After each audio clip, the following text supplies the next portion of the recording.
My name's David Rodwin, and this is some epic bullshit. I love the ocean. I love the mountains. I love the sun. I love driving. I love airports. I love baggage claim. I love trains. In fact, I love traveling so much that a few years ago, when I'd been dating a girl for just a few weeks and she asked me if I wanted to join her on a trip to Thailand for an entire month, I said, of course. It turned out she'd been planning on going with a friend who backed out at the last minute, so all I had to do was buy my ticket and off we went. After a week in Bangkok, things were going pretty well, so we decided to take a side trip over to Cambodia and see the magical Angkor Wat.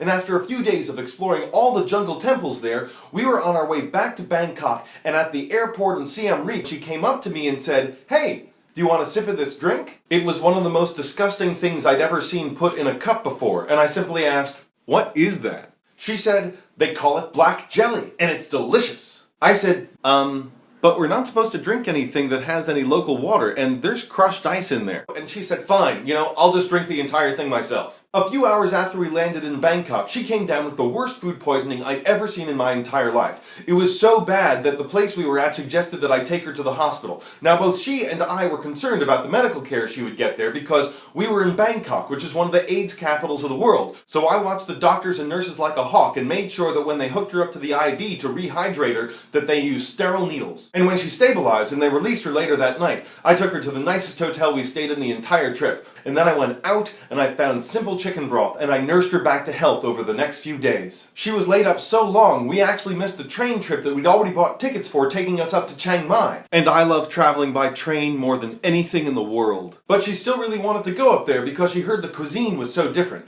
And you have to understand, she travels by eating her way through a country. Myself, I like to meet the people, I like to see the sights, and I like to have adventures. So I found some cheap plane tickets that would get us up there just in time to take a 3-day group jungle tour. And luckily we went in the winter time, so it wasn't that hot and there were almost no bugs. She was still weak on the first day of the tour, and that night when the guides presented us with dinner, it was a white, tasteless sort of paste. And even I had to agree, it was terrible. But at least I was excited because we were out trekking in the jungle, far from civilization. On the second night, while we were forced to eat the same tasteless gruel, suddenly we smelled this wonderful scent coming from the guides' camp.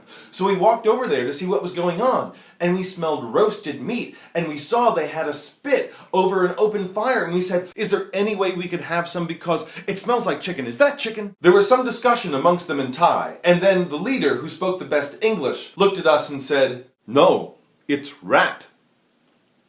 But on the third night, on our way into the campsite, we passed some ducks that the locals were keeping. And I asked the guide, is there any chance we might be able to have some duck for dinner?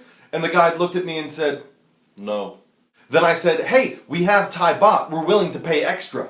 And he said, no, it's impossible. And then I took out a new $20 bill.